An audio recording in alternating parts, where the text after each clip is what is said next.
Closed captioning is brought to you by IT&E Life in Motion. KUAM News Headlines is presented by Calvo's Insurance, a legacy of trust. Serving Micronesia since 1938. Matson Navigation, serving Guam and Micronesia for 20 years. Cars Plus, Dodge Challenger, the undisputed champion. IP&E, fueling excellence. McDonald's of Guam, I'm loving it. And King's Restaurant, located in Tamuning and Dedido. Always open, always local.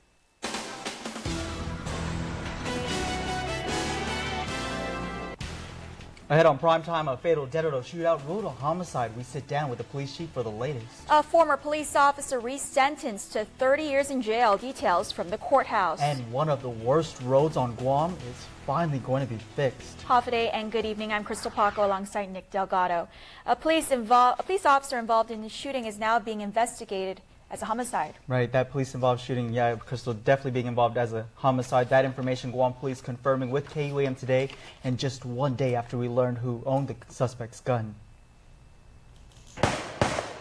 Police shot him multiple times. Not speaking on behalf of the chief medical examiner, but in collaboration with his office and in determining the results of the autopsy and where we are at this juncture of the investigation, we have reclassified the investigation to a homicide. GPD Chief of Police J.A. Cruz confirming the investigation has taken a turn. That new detail of the autopsy for the gunman, Stephen Seagraves, is now officially made public. The manner of death, a homicide.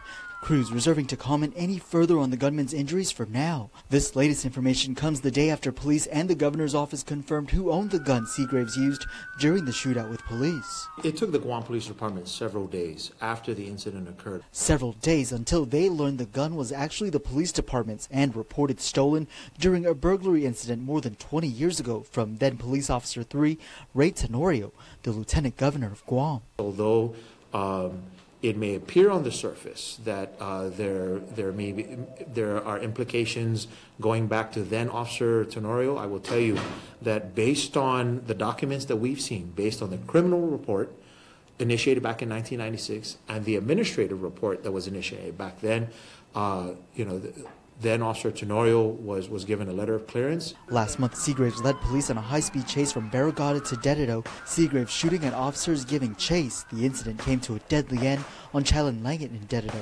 Now investigators are keeping the gun as evidence and trying to track its path from the time it was taken to the moment it got into Seagraves' hands. We are trying to determine where exactly, how Mr. Seagraves came in contact with that weapon. Where did it come from? Shots. A determination that he says could also close the case on Tenorio's 1996 burglary complaint.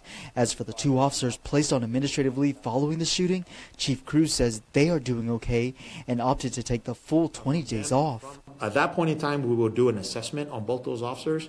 If they are fit for duty, at the end of the 20 days, I will put them back. I will restore them back to full duty.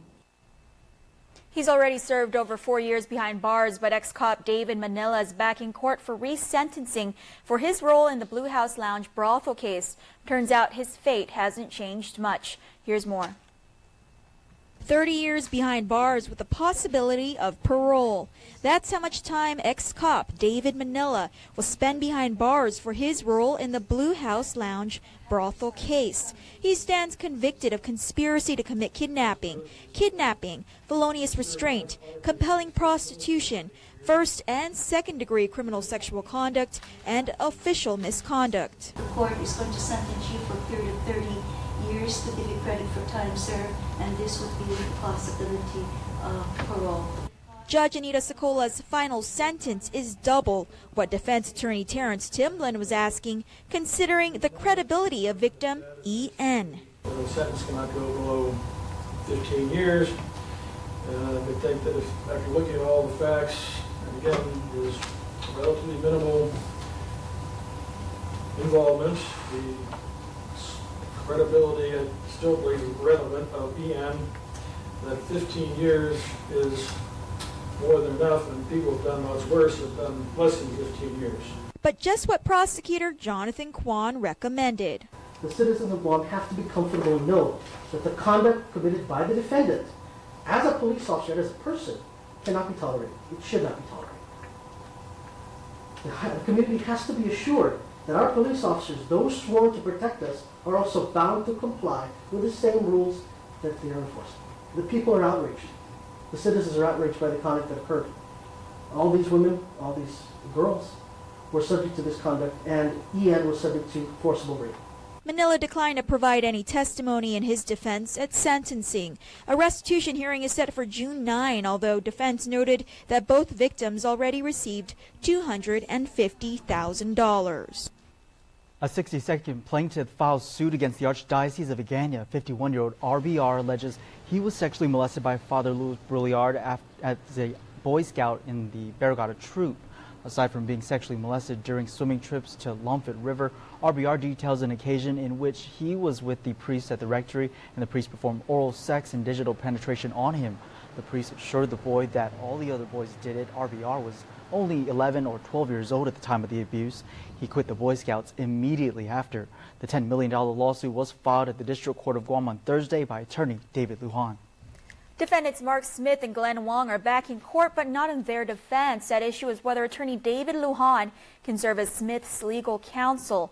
Although parties were set to argue the government's motion to disqualify Lujan due to conflicts of interest, those arguments were postponed until later this month.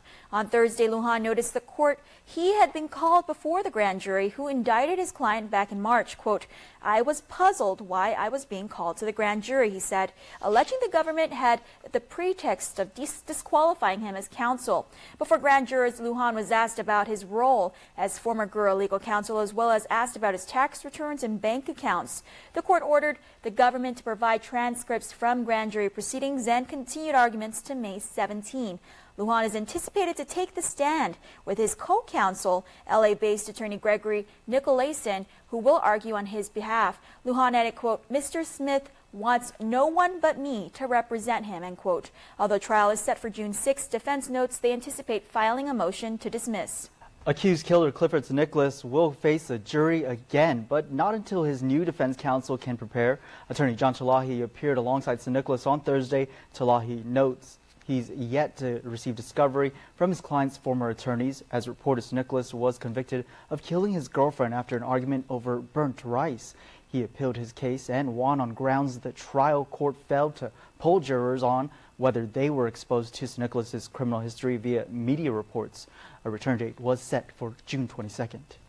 Now to a call out to the community for assistance. Police are looking for a man caught on camera after he broke into the Paradise Fitness in Tumon. The suspect, last seen wearing a sports jersey with the number 24, reportedly broke into the building just after 10 p.m. on Sunday.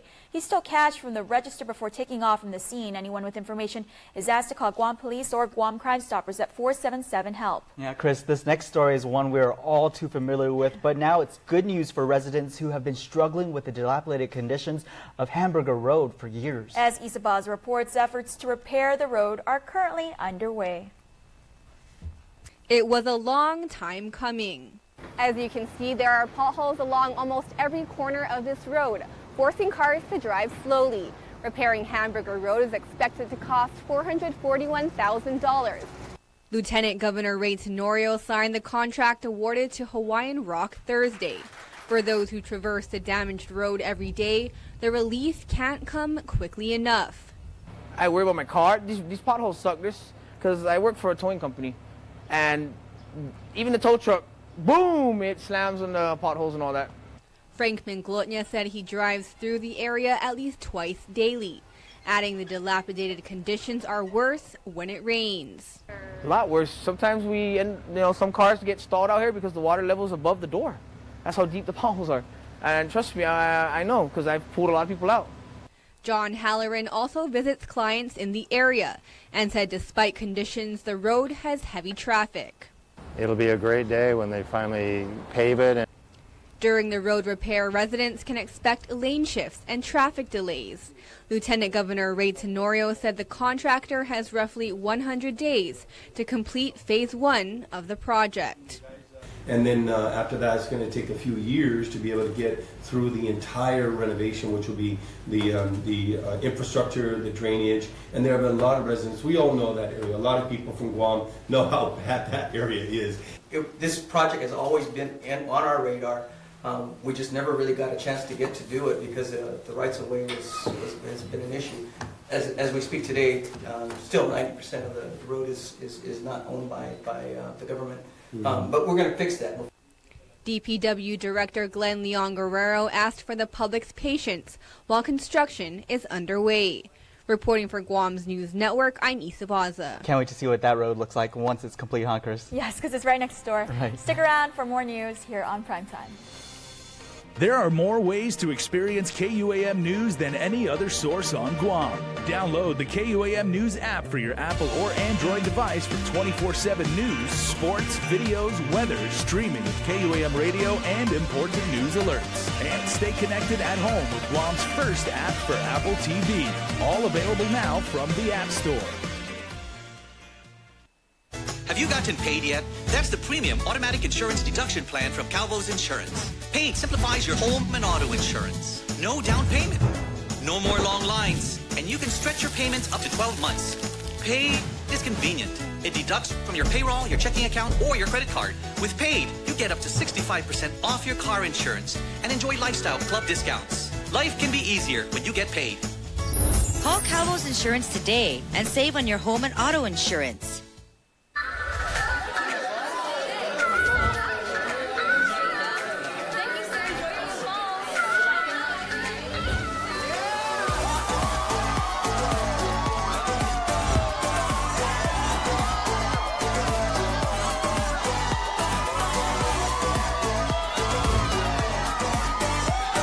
Find your reason to celebrate at IT&E. Pick up the new Samsung Galaxy S8 and get double data. Chuck E. Cheese's Guam is not all fun and games. Our pizza is delicious with the freshest toppings, oven-baked to order. Try the fresh salad bar, sandwiches, and don't forget our mouth-watering wings. Come and eat at Chuck E. Cheese's Guam. Mauna Kea Athletic Club and Manhoven Swim Club present Guam Cocos Crossing 2017 on Sunday, May 28th. Experience the excitement of an ocean swim in the beautiful waters of Cocos Lagoon. Open to swimmers age 9 and up. Choose from 4 options: a 2.5-mile swim, 5 and 10K races, and a Neptune swim with a mask, snorkel, and fins. Register online at www.guamcocoscrossing.com by May 24th. Supported by these fine sponsors. For more information, go to www.guamcocoscrossing.com. Connect with KUAM News. Find us on your favorite social media platform. Follow us and stay in the know with Guam's news leader. During the recent special session, he cited a conflict of interest and didn't vote on the governor's TRAN borrowing bill. Today, Senator James Espaldon introduced legislation that would make it law that any money borrowed by the local government will not be used to pay any service fees required by the Guam Economic Development Authority. Instead, Bill 88 would mandate that GIDA be paid from the source of repayment for the bonds and shall not be included in the amount to be borrowed. Senator Espaldon says rather than doing this every time for each single bond that is issued, he wants to make this stipulation permanent by making this a part of the law pertaining to the issuance of GovGuam bonds and other obligations. Legislation has been introduced to name Guam Visitors Bureau's building in Tumon after the late Norbert Bert Unpinko. He was the first ever GM for the agency, also known as Mr. Tourism. He was instrumental in creating the WAVE program, which encouraged island residents to welcome all visitors enthusiastically. Unpinko passed away on May 7th. He was 83 years old. Bill 90 was introduced by Senator James Espaldon. The Department of Chamorro Affairs receives a clean opinion from the Guam OPA. Auditors review the agency's finances for fiscal year 2016, examining its management of the Guam Museum, Chamorro Village, and last year's Festival of Pacific Arts and Culture. Starting with the museum, auditors noted all admission and other fees are being paid to its vendor in charge of managing the facility. DCA was supposed to create an account for those monies to be deposited and used specifically for museum operations. The report states the vendor in fiscal year 2016 was paid $1.5 million from various appropriations, such as the Tourist Attraction Fund. As for FestPac, a balance of $210,000 is outstanding to a contractor.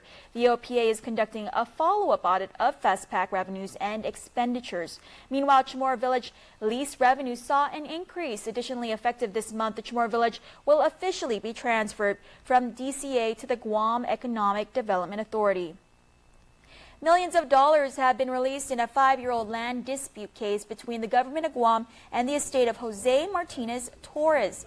The case dates back to 2012, with GovGuam arguing that land sold by the Torres family for over $20 million actually belonged to the government. A portion of the money was held by the court for several years, but was released in April after the government's attorney failed to argue that releasing the funds would cause irreparable monetary harm.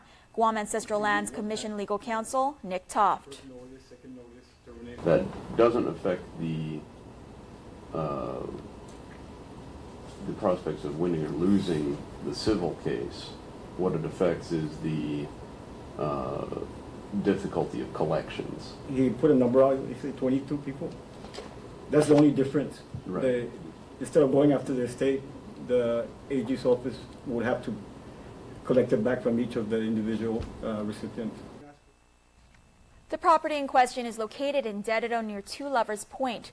The commission expressed support for continuing efforts to recover money from the land dispute. Chris, it's not exactly authorized by law, but the Guam Land Use Commission has been granting approval of electronic signs for years. During a meeting Thursday afternoon, the GLUC legal counsel Nick Toft recommended that the commission put the brakes on further approval, noting the Attorney General's office views approving these variances as outside of the commission's authority.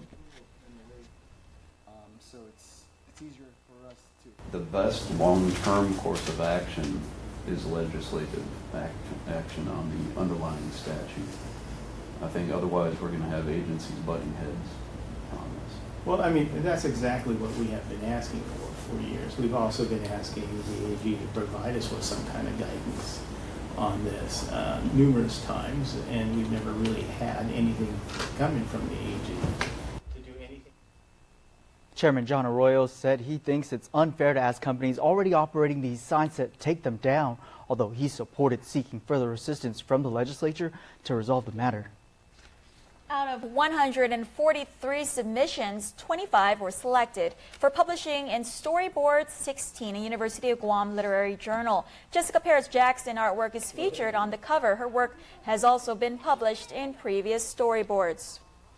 It's just a great way to get your work out there and to give yourself a boost of self-confidence. Like, wow, people actually like what I'm writing or creating. I think 3 or 4 issues have happened. Storyboard 16 is a compilation of poetry, prose, and visual art exploring culture and history of Guam and the greater Micronesian region. The University of Guam Press and the UOG Division of English and Applied Linguistics will be launching the journal on Friday from 6 to 7:30 p.m.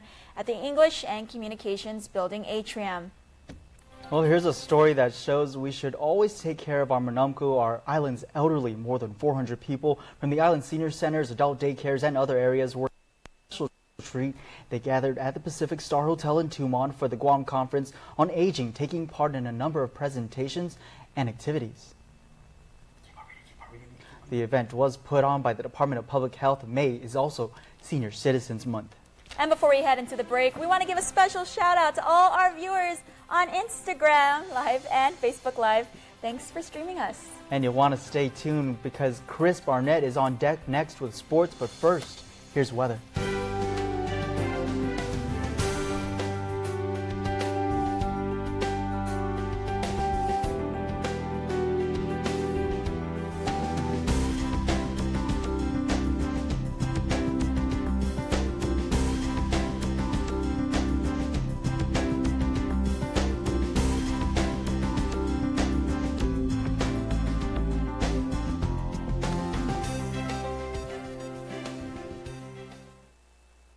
How can a modern family save money when companies ding you with surprise charges?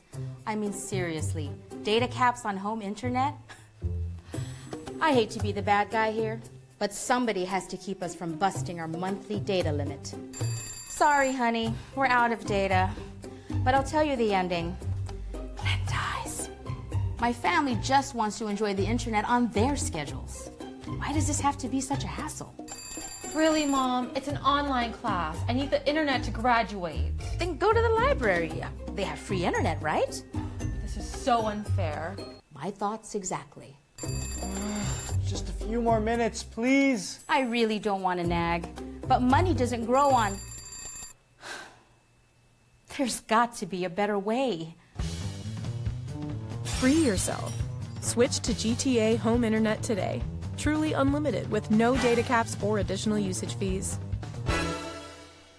There's a reason why you keep going. When it's your own hard work that brought you to this point. You do everything to protect what you've earned. Because every move that brings you closer to your goals leaves you no excuse but to keep moving forward. This is what makes you an alpha.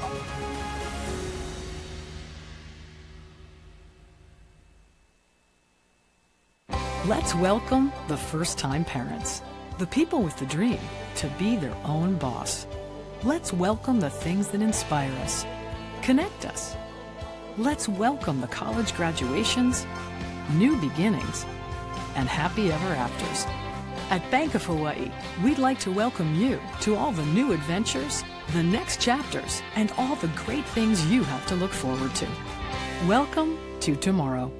Bank of Hawaii. People are talking about the new Buick. With 4 fresh new models to choose from. And what are they saying?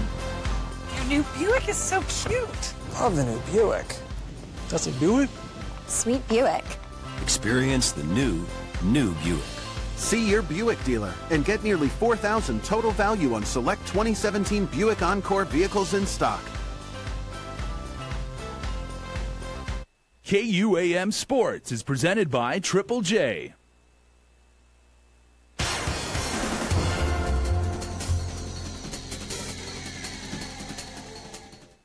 All right, it's your boy Chris Barnett with Sports, proudly brought to you by Triple J as we continue our Guam Basketball Association team profiles. Outlander! I'll give you $1 if you know what movie that's from.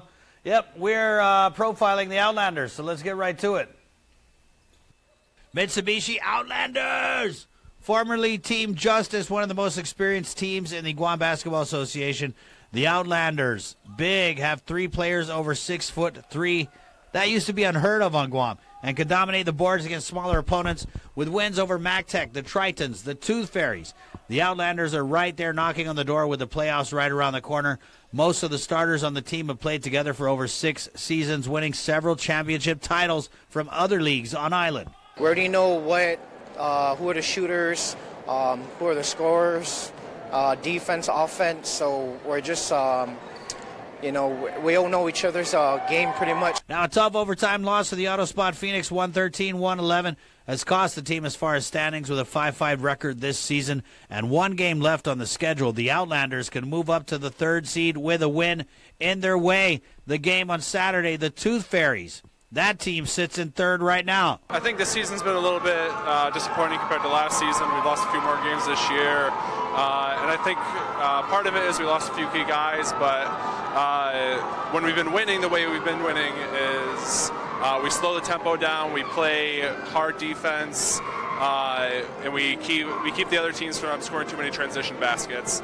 Players to watch for the Outlanders, Roki Charfaris. This guy can take over a game, a scorer with range, knocking down perimeter shots from anywhere on the court, and he could hit the tray. Team leader Jay Casimiro plays big and can put points on the board when needed. He's a clutch shooter who's calm under pressure, and he can mix it up in the paint and get those putbacks to fall in traffic. Boy got hops, talking about Joaquin Charfaris, a rebounder who will fight for every loose ball. Pass-first mentality, a real team player. Kyle Grimm, big body, athletic for his size, crashes the board. He keeps the team in the game with his effort. James Collins, one of the biggest players in the league, and he uses that big boy body well. Almost impossible to defend once he gets position in the paint. Derek Royster, John Chaco, August Sotelo, AJ Uggan, and Sean Perez also help out. Sean Perez, a 3-point specialist. Uggan, scrappy player, adds depth off the bench. Derek Royster, another starter who can step in and contribute immediately, a scorer with size, and he can hit any shot. John Chaco, former national team player, is one of the squad's most experienced players. I think with a full roster, I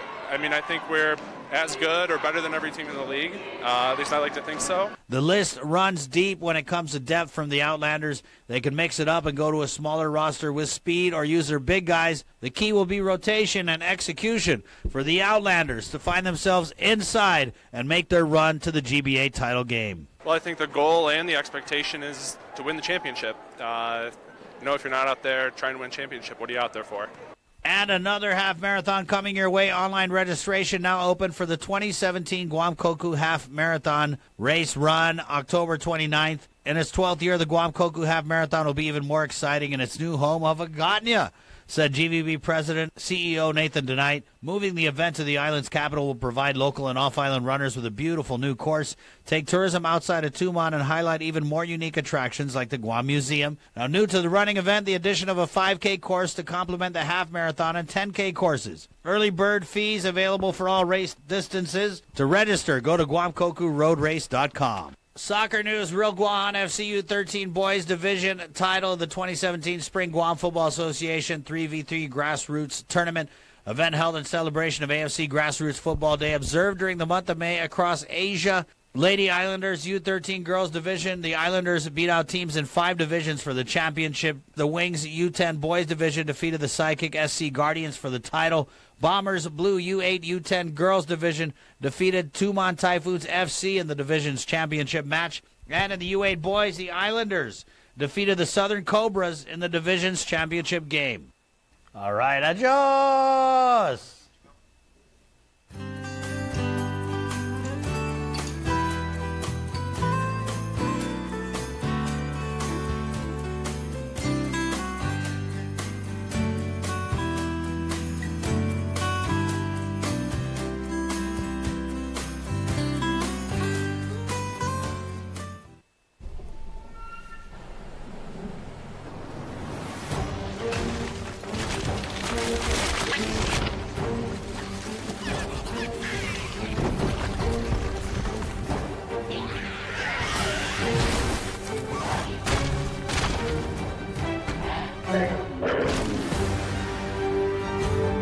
Take on any road with intuitive all-wheel drive.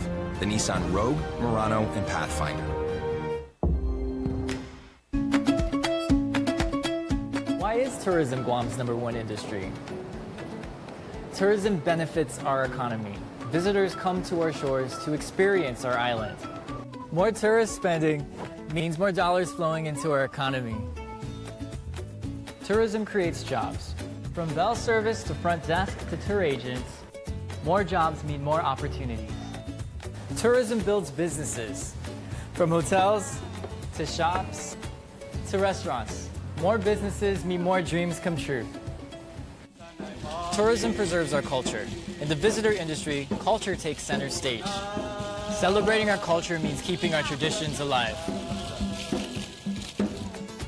Tourism keeps our land and waters clean. It all adds up. Tourism improves our quality of life. It helps make Guam a better place to live, work, and visit. Tourism works for Guam. Introducing McDonald's new signature crafted recipes, like the sweet barbecue bacon sandwich, tangy barbecue sauce made with sweet onions, thick cut apple with smoked bacon, and topped with crispy golden onions, on chicken or seared beef. Introducing McDonald's new signature crafted recipes, like the maple bacon Dijon burger, apple with smoked bacon with sweet maple seasoning, grilled onions, and a creamy Dijon sauce with a hint of honey, on chicken or seared beef. Meet Hoist Gracie. 7th degree black belt, Brazilian Jiu-Jitsu, mixed martial artist legend, and all-around tough guy. Some things in life just aren't as tough as Hoist. For Hoist, only things built for the big boys will do.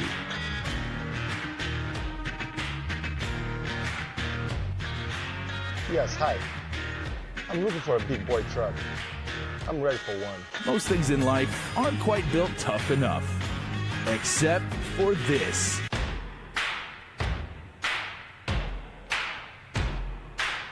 America's best-selling truck for 40 years straight. When you're ready for a big boy truck, Triple J Ford is the place. You need to get a big boy truck. Life in motion.